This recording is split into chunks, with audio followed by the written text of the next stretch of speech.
Good morning, everybody. I think we should appreciate Dr. Andy once again. So during that session, I was also taking notes and I was learning.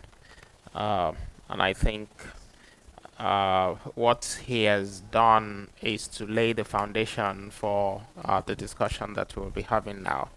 So thank you very much for that session.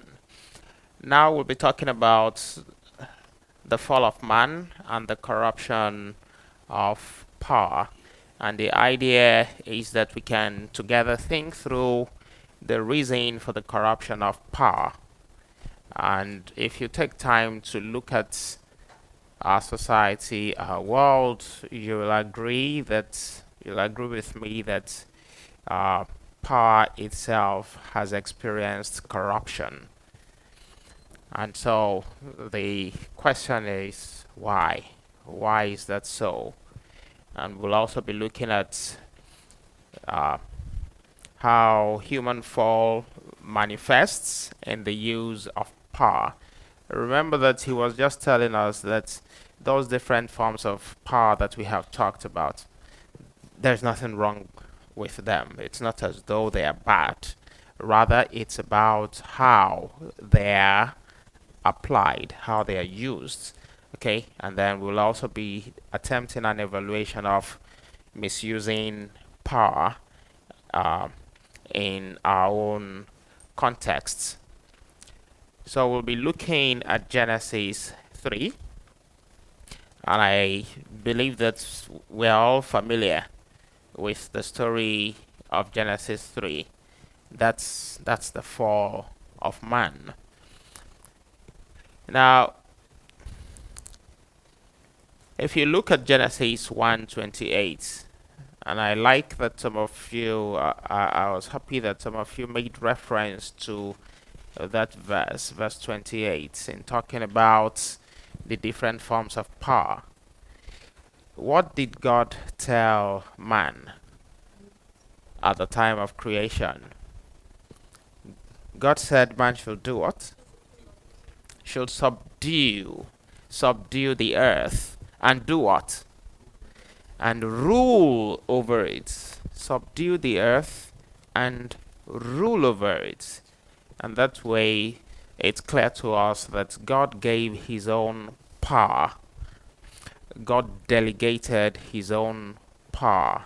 He delegated his own responsibilities. He gave man charge to rule over that creation, to subdue it. Okay. What's the essence of power? What's the essence of power? Why do you think we need power? To why? I just want to exercise influence. I want to say sit down and you sit. I want to say stand up and you stand. Why? To get things done. Tell us a little more about that. Yes, I agree, to get things done. Tell us a little more. Like for instance, there are certain things that you might want to see a change, or you might just want things to, you might have like a mental picture. But if you don't have the power, if you don't have the influence to say do these things, it will just remain like that. You won't see any change. It will remain like that. Thanks so much. Please let's appreciate her. So let us assume that there is a major task and we want that task done. How do we go about it? Well, we can use power to get things done. Because, I mean, if there is a task, we want to lift this thing and take it out. And we are not, I mean, nobody has the power to influence others. Nobody has the power to say, okay, you hold this side, you hold this side, you hold it here, and together, at the count of 3, we'll move it. Then we may never be able to achieve that task. Are we together? So we need power to get things done.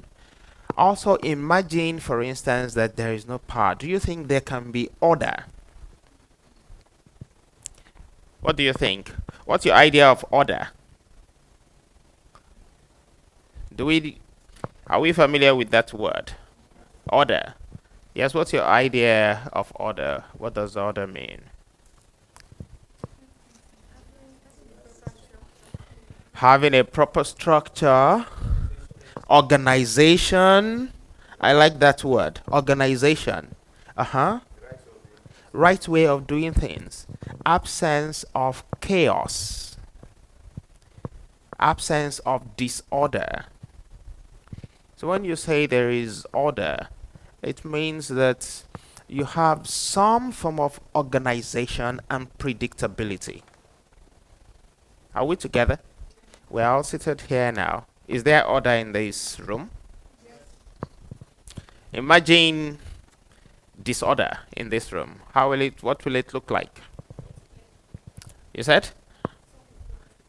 Someone could be playing music there. Uh-huh. Some people are talking there. Somebody is standing on the table. Somebody is sitting right under the table. Right? Somebody is playing video game. Somebody is watching football. Man U versus Chelsea. Huh? Chelsea Liverpool. Chaos. And if you look at the story of creation, you'll see that that's where we're coming from. The world was without what? Without form. In short, the world was in chaos. But God exercised power to bring about what? Order. To bring about order. So what we're saying in essence is that without power, really, there will be no order. That is, there will be what? What will we have if there is no order? Chaos. Chaos. Disorder.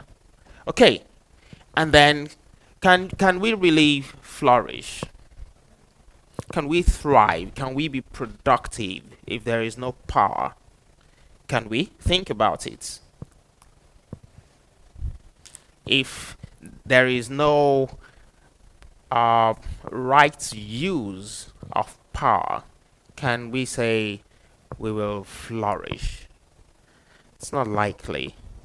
Okay, so uh, we should not think that God just likes to control, or you just want to influence, or you just want to wield power for the fun of it. I am the one in charge here, I'm the boss. And the truth is that there are some people with that mentality. The mentality of I am the boss, I call the shots, I am in charge, I'm in control here. And when it is not even necessary, just to remind yourself that you're in charge, you just exercise that power. You just use it just to remind yourself that you are in charge. There are people like that. But is that God's design? That's not God's design. Okay. Even the rules that God gave man were to ensure order, to prevent chaos, to ensure productivity, to ensure that man would flourish.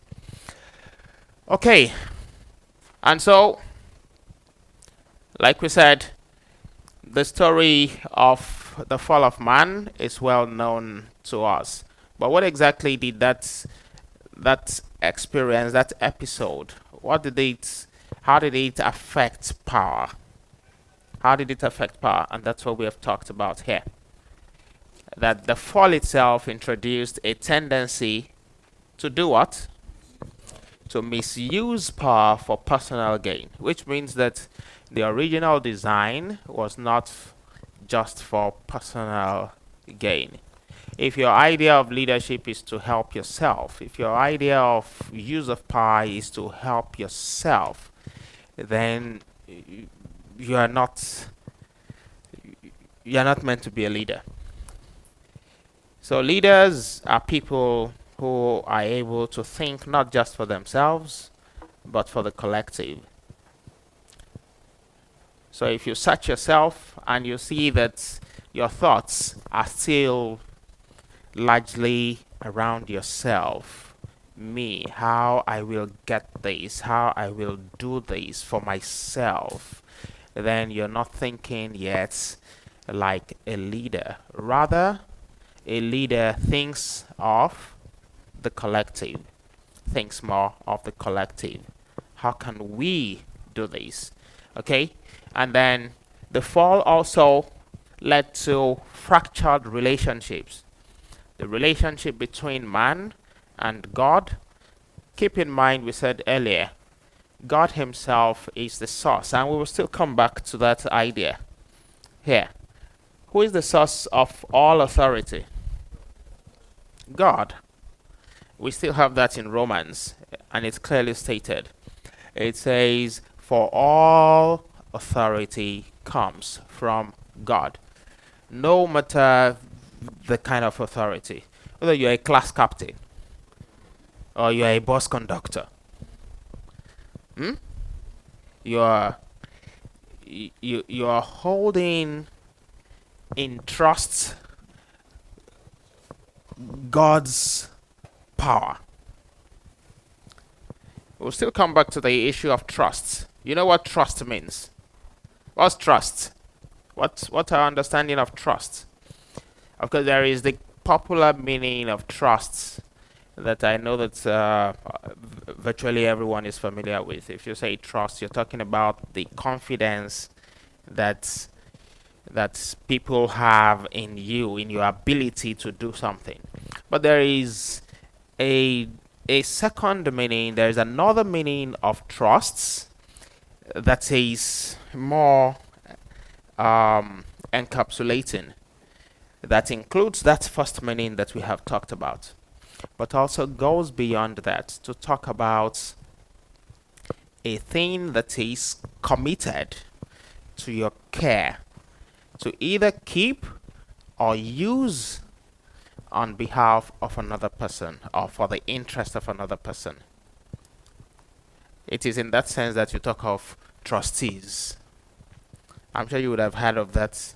What exactly do you mean when you say you have a board of trustees? So you have a board of people who have the responsibility to keep or use resources not belonging to themselves. Are we together? So if you talk about trust, you're talking about something that's been committed to you.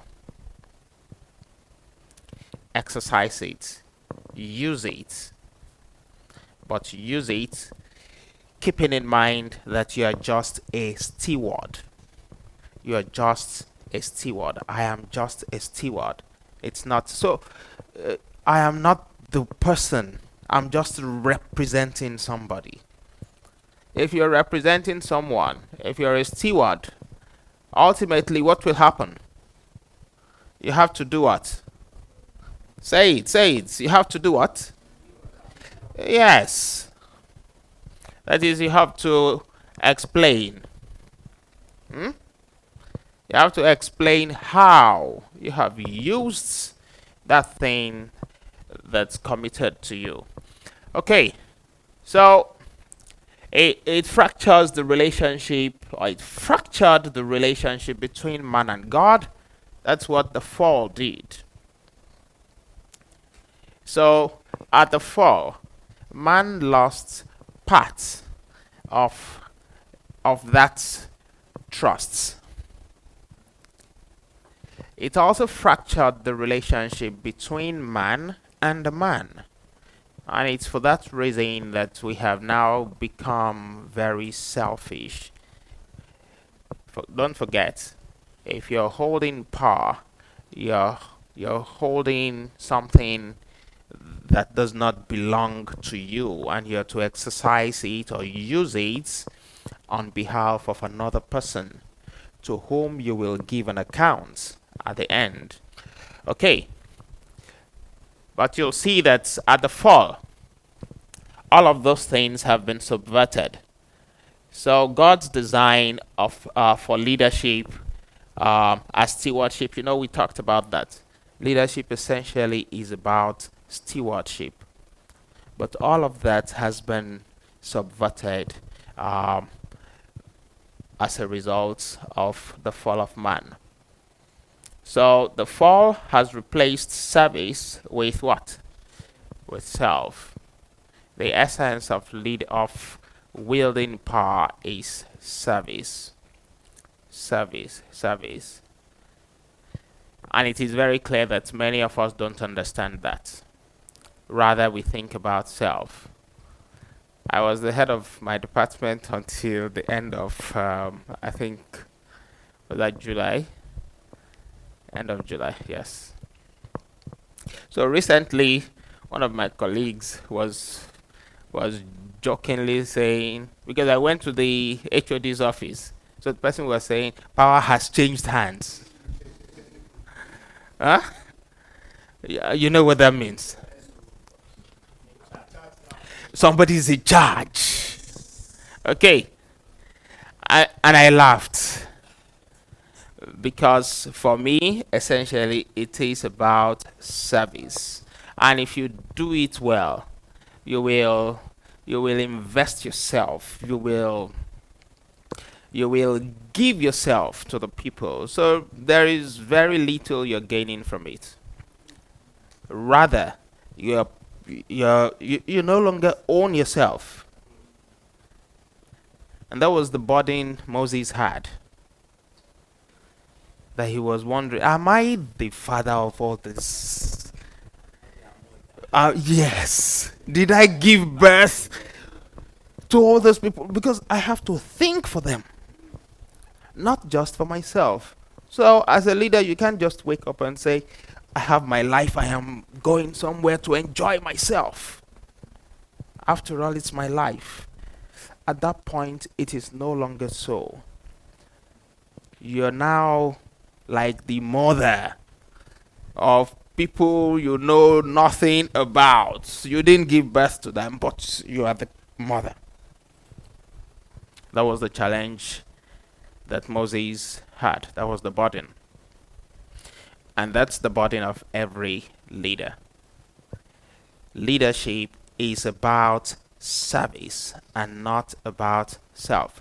So the moment you're aspiring to any office because you think there is an official vehicle, that you'll be enjoying the official vehicle, or you think it will give you the opportunity to be traveling around, you just be enjoying yourself. Hmm? You'll be traveling, you'll be flying first class. Hallelujah. Okay? So the moment we're thinking along that line, and the truth is, there is the tendency to think like that. If you don't acknowledge it, it means that you don't even know what traps are waiting for you. The snares, those things are waiting. They want to take over. That is, service will now become secondary. The primary thing will now be self. How do I help myself? All the perks of office. I will get this, I will get that. Okay? So, um, so that is what man's fall has done. And if you look at the story of Saul, you'll see. You remember when David defeated Goliath? You remember that story? What did the women do? They caused problem.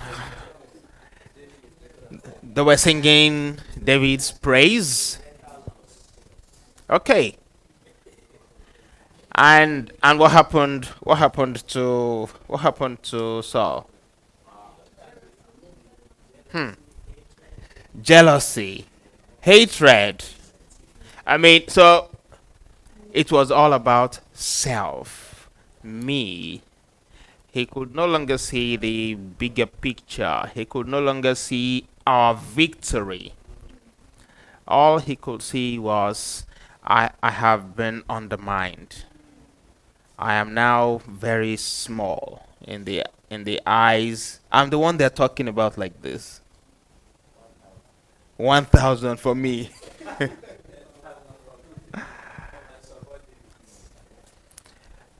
Okay. So, as leaders, we should be mindful of these things. There will always be that tendency. There will be people, members of your team, who will sometimes do more than you, at least by human standard. Can you live with that? They will outperform you. They will outshine you. People will think that without them, your leadership is nonsense. They'll say, no, he's not the leader. Is it not? If not for this person, that he's not doing anything. The question is, can you live with that? And I think the attitude should be, if we are getting the results we want, it does not matter who gets the credit, yes. And in fact, as a leader, you should also be quick to give credit to your team members. You did this. I appreciate that very much.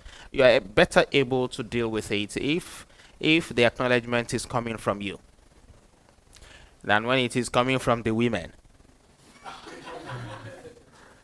Because they will turn it into a song.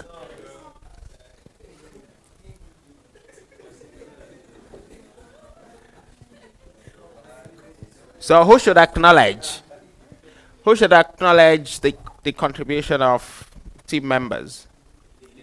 The leader. Okay?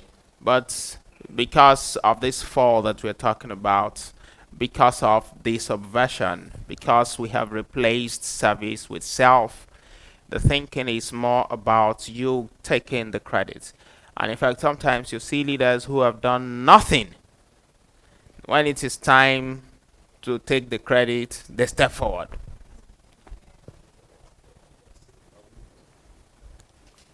I did this. I did that. Okay. So let's reflect a little. How does self-interest keep into my leadership decisions? Just pause and think. Don't forget you're a leader, whether you like it or not. You remember we talked about different levels, whether you are the president or you are the bus conductor. You are a leader. True or false? Okay. I want to say something at that juncture where you said leaders that step when it's time for reward or accolade. I've seen a leader. He knows somebody that wants to succeed him will do better than him, and he knows very well that this person will assure him. Instead of him being in the process of trying to get that person that will do well so as to build upon what he has just done, he chooses to select a worst person so that what he did will keep being at the top. So at that place, I think that's what we see here more in our country. Okay. That is, you insist that you are You are the best of the best. that you are succeeded by the worst person around, They are the standard. so that they don't Outperform you.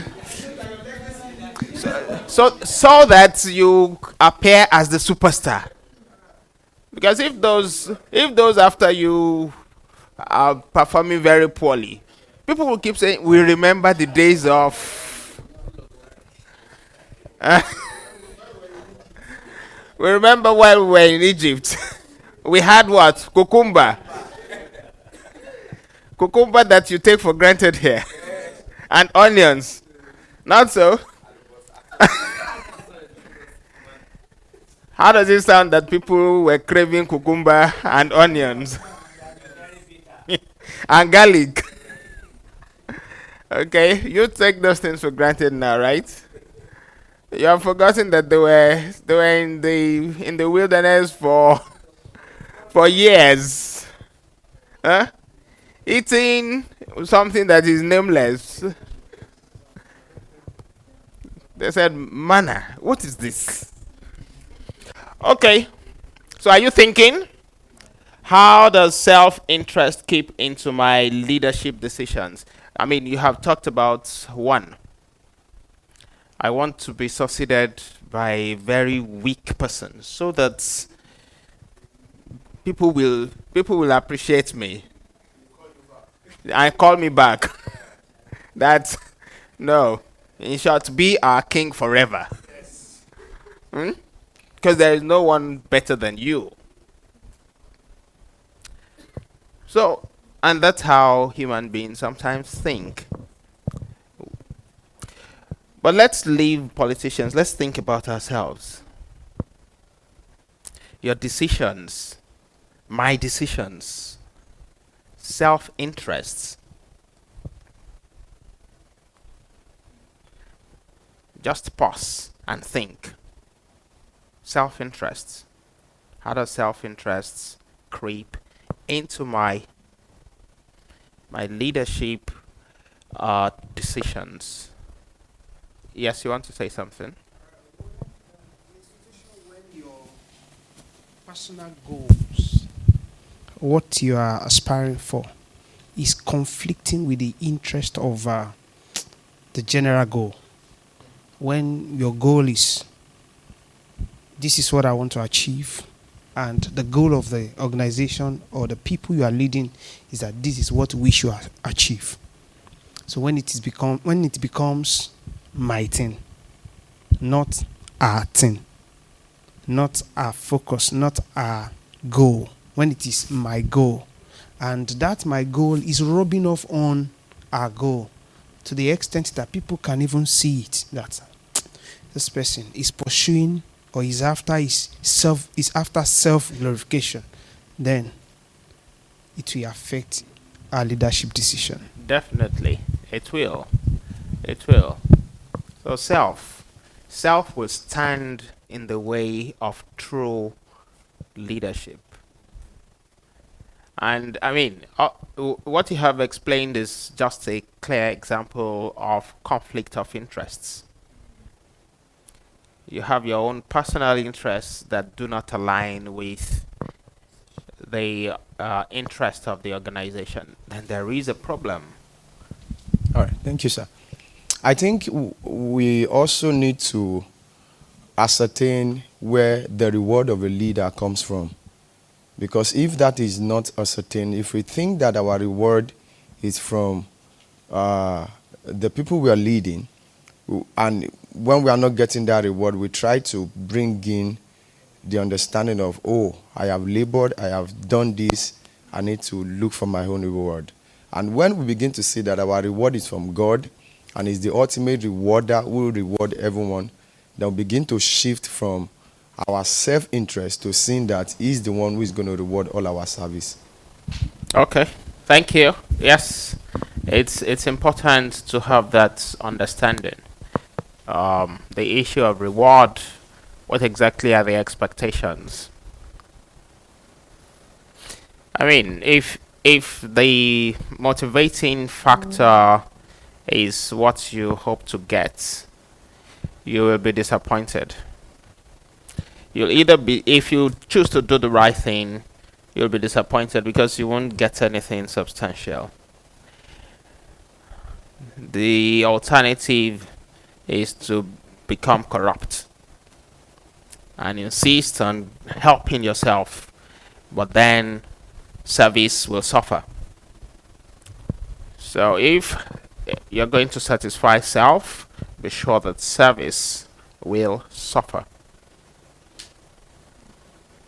You can't serve God and Mammon. You can't serve two masters. And it's a major challenge we have in this part of the world.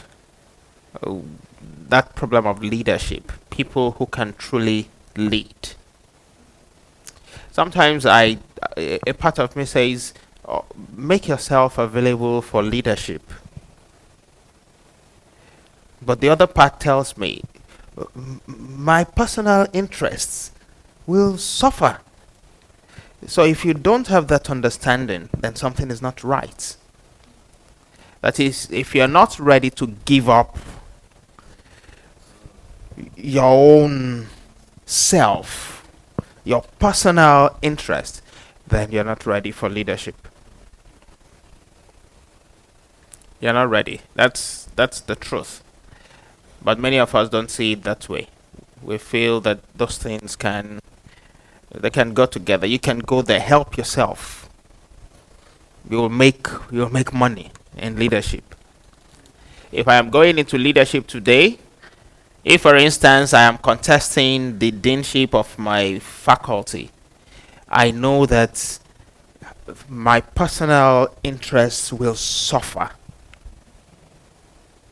As head of department, my personal interests suffered because at periods when I should be busy doing things, I had to be there.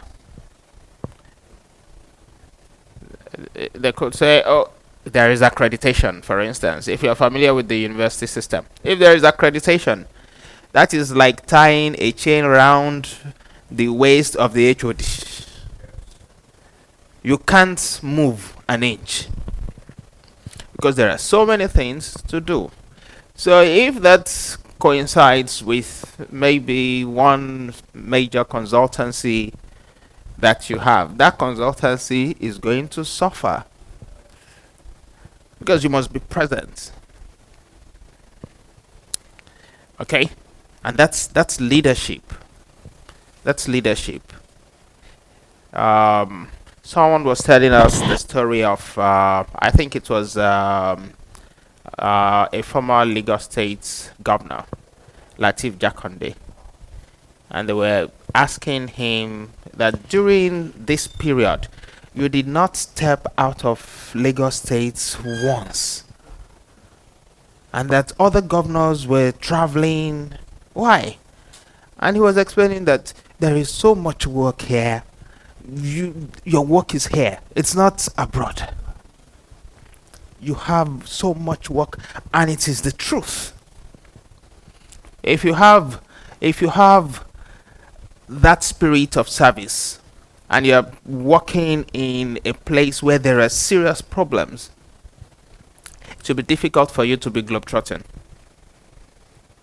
It will be difficult because you have so many things. A state like Lagos, if you tour Lagos, you will understand what we're talking about. If you go alone to Ajegunle, for instance, you can't finish the work there in the next 4-5 years if you report for duty every day. And that's just one part of the state. Yes. And there are several other places like that. So the point we're making is leadership is service.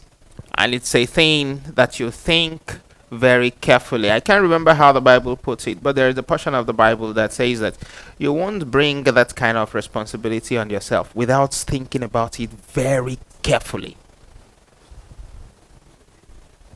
It's not a thing you just bring on yourself and you think it's a walk in the park. No, it's serious work.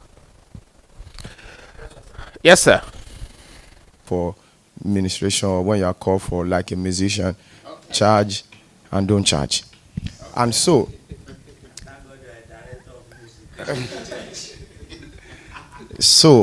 I want to really get this clarity. And also, one of my colleagues there was saying, when you mentioned that your personal interest we have to suffer when you are taking on a leadership role, I will come from the first part where how do you then manage when you are leading and then you are not letting down your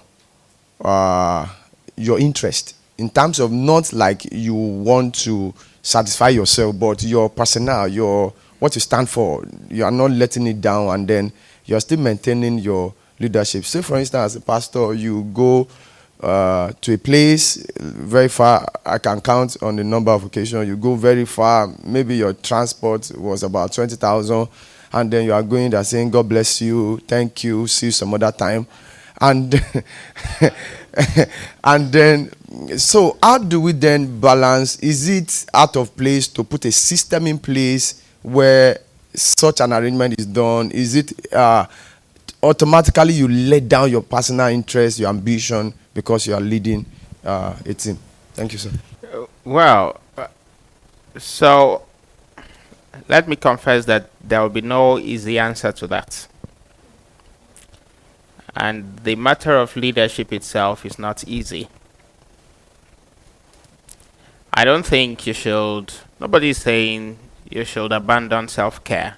Nobody is saying you should, because if you suffer, the organization will also suffer. Okay? So yes, there should be provision for your own needs as a leader. There should be. But the point we're making is that if that now becomes the priority, the first, the number one thing, that is, every other thing is secondary. If self is the number one thing, and you now say every other thing is secondary, that can be a problem. So I like the word you used. There should be a balance. There should be a balance. Nobody is saying you should suffer and kill yourself. And sometimes it's difficult to find that balance, because sometimes you discover that you end up suffering sometimes as a leader. And if you ask true leaders, they'll tell you sometimes they lose money, personal money. Sometimes, except you are the type who does not care. But if you care, sometimes it's difficult to claim what is legitimately yours. Sometimes it is difficult. And true leaders will say, rather than cheat the system, let the system cheat me. So if it's my 10,000 naira that should go, yeah, so be it. But the wolves will say what? Rather than allow the system cheat me, I'll cheat the system. Okay? So, but the point is, what you talked about earlier, the balance. It's important that we are able to strike the balance. Nobody is saying that leaders should suffer. If they suffer, then the organization will also suffer. Okay, but that shouldn't be the driving force. Nobody should aspire to leadership because of what you hope to get or gain. If that's the drive, and for many people, sincerely, that's the driving force. What they hope to gain, and that's why there is no leadership. So there is government, but no leadership, because many people in leadership have gone there for the wrong reasons. They just want to help themselves. Okay? If you're going into leadership, you'll think about it very carefully. It's not something you will jump into, because you'll know that you have to make sacrifices. And if you're not ready to make those sacrifices, then you can't lead. Yes.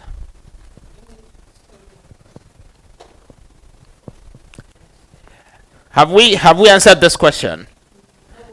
In what situations, we'll come back to you, in what situations have I used power to protect or please myself rather than serve others? Okay. Have we... Can you think of any? Yeah, just help yourself. We won't say you should share, because I know it can be embarrassing. But it's very likely we have all done so somehow. Are we together? But it's good we are talking about it. If I have used my power to take a decision in my own personal interest rather than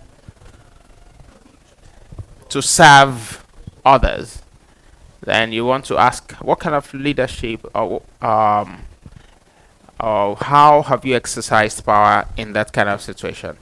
Okay, quickly let's take his comments first. Okay, still on the first reflection that borders on how does self-interest creep into my leadership decision. I want to go a bit out of the welfare that we've been hitting on all this while, welfare, money, and others. I want to talk on the area of interest of tribal interest, communal interest. Some of the problems we have had in the past and still having in the country today, so much borders on my own people, our own persons. Now when we allow this creep in, we will end up making a bad decision in leadership, and which will now bring in this issue of somebody that will come in and convert all we have kept over years or all we are trying to keep together. So that is the area I am trying to come in. The interest of person, Clannish tribal, interests. yes. So that's where I want to come Cronyism. in. Favoritism. Thank you. Quickly, in 30 seconds. I just wanted to like more brother Have it. this like to this concept for the second one. Okay, what if in situation where the question is situation I have used power. Okay, you use power to actually people are not seeing the picture of what you are seeing, but to you is for self glorification, but to others it's to make the thing work. For example, maybe we want to execute a project, but to you, like, you are exercising the power on the basis that the project should be executed for your own self glorification, but it will also have like maybe a lasting impact, maybe on the community or the people you are you saying that is also part of pleasing yourself too in the context of exercising your power? I mean, that's an interesting one. If it's going to have the right kind of impact and it's going to be of benefit to everybody, that's a good one. Okay, but the problem with having a wrong motive is that you may not be able to see things clearly if the motive is wrong. That wrong motive can becloud your judgments, and so you may not do things properly. For instance, I am leaving office in the next 1 month, and I am saying, we have not started this building, but we must finish it so that I can dedicate it.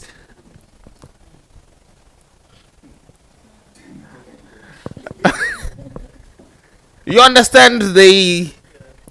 Okay. The danger is that you will... you can push the organization into debt. You can do a shoddy job that will collapse. You can become a slave driver. So those are the issues. Once the motive is wrong, you want to take the credit, then there is still a problem. It's going to becloud your judgment. You can't see things clearly again. So even though, of course, maybe it's in the long-term plan of that organization to complete that building, and there is not. You are not saying they should give you the money to take away, right? But you want to take the glory, finish it in my tenure, so that it can be on record that I dedicated that building. So you see, there is still a problem with that. Sir? And there are so many cases like that. You have just started the project. You've not finished it. You are. What's the word they use? They flag. They are launching it. They declare it open, even though it's closed. You know they have opened the coastal highway as we speak. Or has it not been opened?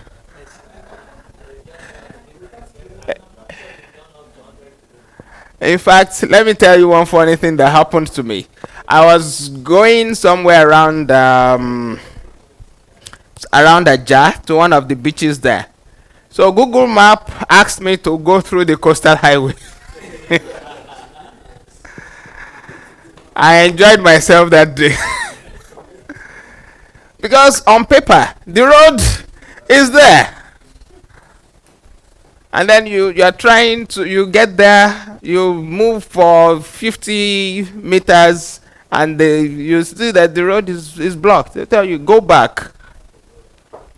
It wasn't, I can't explain the experience, but it was terrible. It was terrible. But that's what we're talking about. That's what we're talking about. If the motive is wrong, your judgments will be poor. Okay, let's move on. So, how human fall manifests in the use of power and leadership? Domination. Okay, and if you read, you'll see the Pharisees, for instance, had that problem. If Okay, so because of the fall, we now see power manifesting more in the form of domination.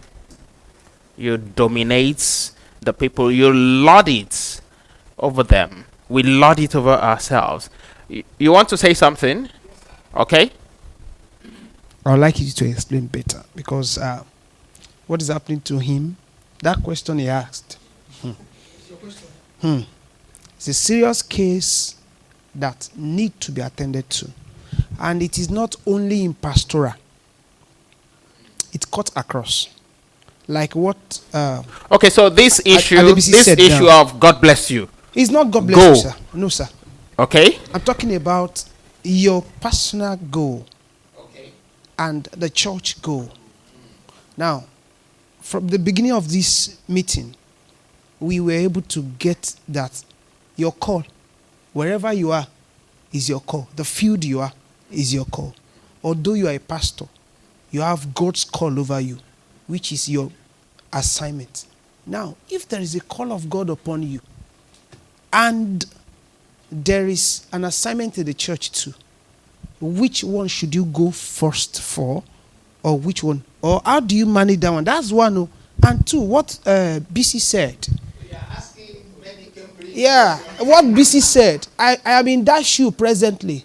Okay. You know, if you're a pastor, when there is a transfer of one senior pastor and another senior pastor is coming, the one going is trying to like ransack the whole account and ensure that when the person is coming, you hear the statement like, I want to say it in Yoruba, you understand that then, and you personally, you are working with that senior boss that everyone knows that it's like you are making decision with the person. But in the real sense, this person doesn't listen to you, is not ready to hear anything from you. But when people see you outside, they will tell you that, make a decision now. Abi, how do you manage such situation? So this second one, I know can be a little difficult. You need wisdom. You need to know how to politely tell those who are your superiors what you think the right thing is. I don't know whether you understand. I have a junior priest like that in my parish also, who was in that kind of situation. But somehow he was able to manage it. There are ways of saying things without being rude. Okay? So, as much as possible, make your position known. The example you have given, you don't need any soothsayer to tell us that that is not godly. That's not Christ-like leadership. There is no way you want to interpret it. If the person is saying, whoever is, so for those of you who don't understand what he said, the person coming in, let him make the money he will spend. That's what he's saying. Which means that as much as possible, you will clear the accounts. He's going to meet an empty account. And in fact, if possible, he can meet debt. That's how such people behave. He will meet unfinished projects. So the person comes in and is struggling. It's difficult for that person to do much. So you don't need anybody to tell you that that's not of God. So you can politely show them that's not God's design, whether we like it or not. God's design is for service. It is not for self. Power is for service. And if you wield power, if you hold power, it is because God has reposed some confidence in you, in the hope that you can use that power responsibly. And don't forget, you are going to give an account of how you have used the power. What's the first question again? So people have issues when they step out of their offices. There is one hymn that I like very much. It says, "Ye soldiers of the Lord, each in his office waits."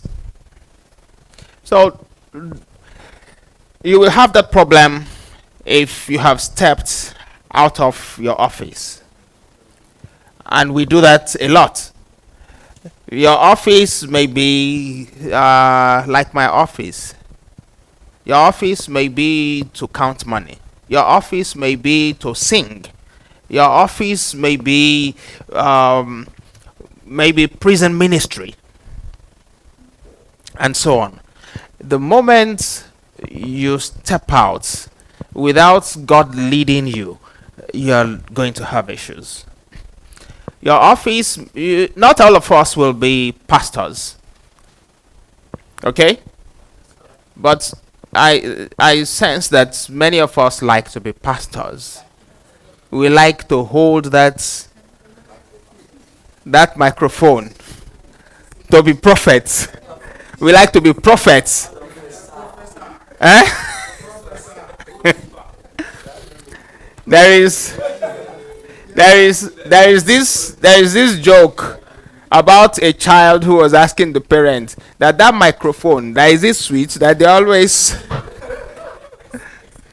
eh? But many people like it. You want to hold it. You want to be the prophet. You want to be in charge. You want to exercise power. Power. I am in charge. It's a problem.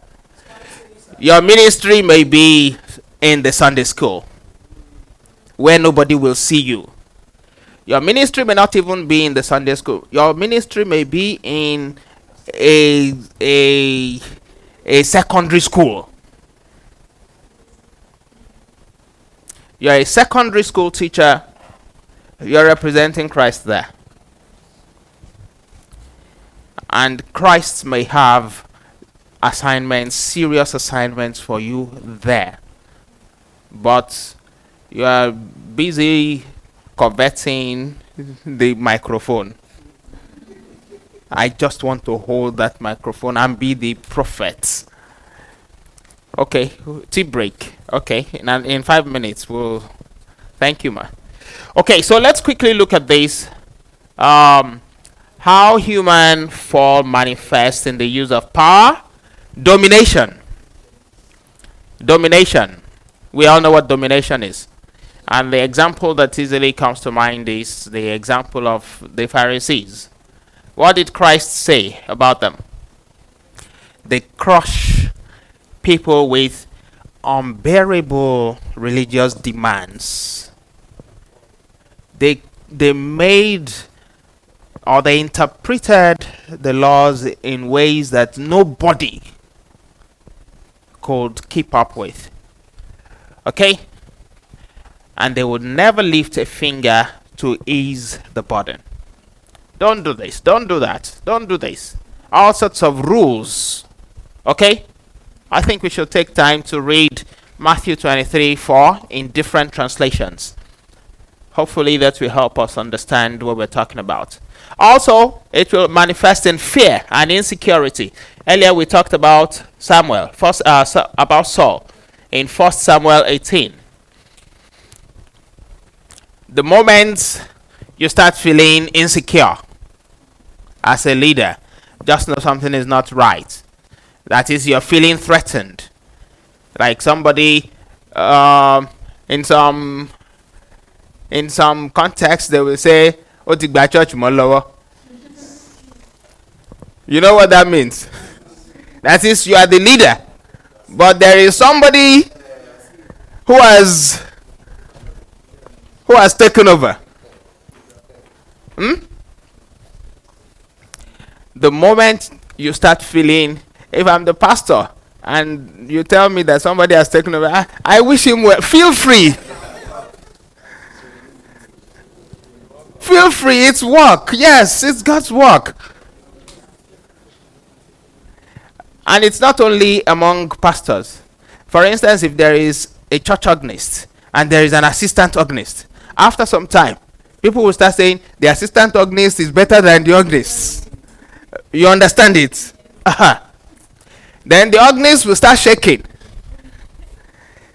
Every little thing that assistant organist does, he will hammer. I'll give you a query. I'll show you that I'm in charge. Or when they say that the junior priest is preaching better than the senior priest, they say, "Did you hear that? Did you hear the sermon?"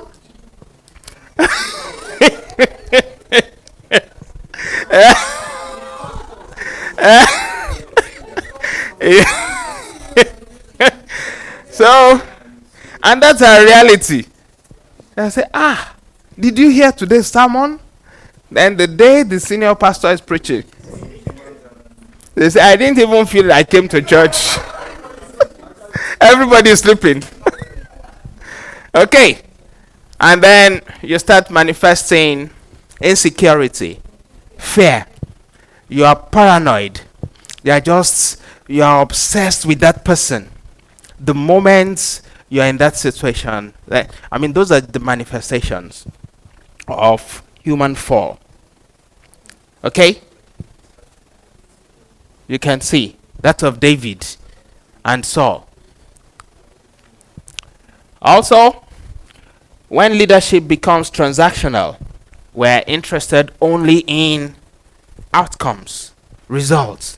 We give no attention or give no credit for effort. We're only interested in what we can get. Those are the signs. Okay? In our present day, you'll see things like micromanaging. Some people will give you responsibilities, but they will never allow you to carry out those duties.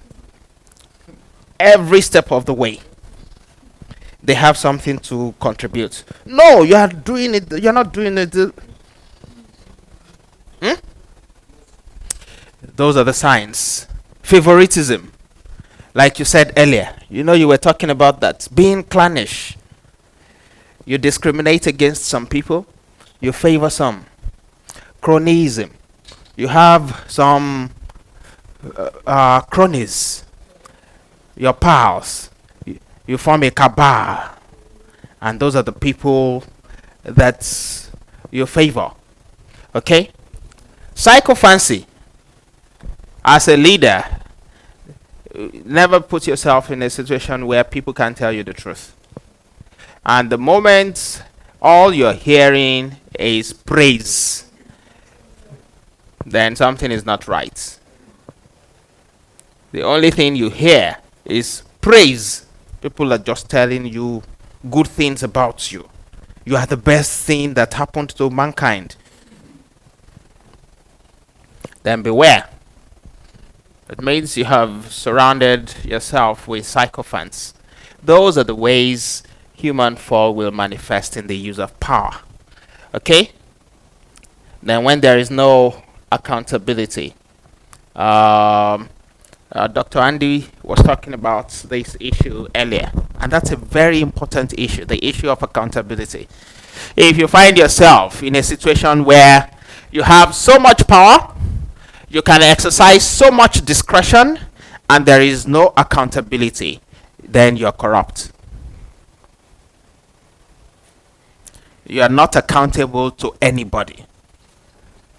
And we see that a lot. So when people are asking questions, and I'm telling you what I have experienced, people will tell you, were you there when God called me?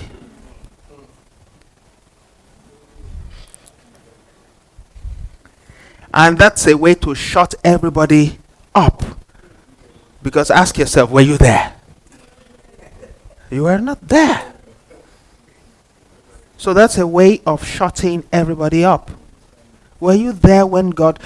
Never be in that situation where you are not accountable to anybody. You can exercise so much discretion and nobody can hold you accountable. That is a problem. Okay? So these are things we should think of. I think we should pause now for a short break.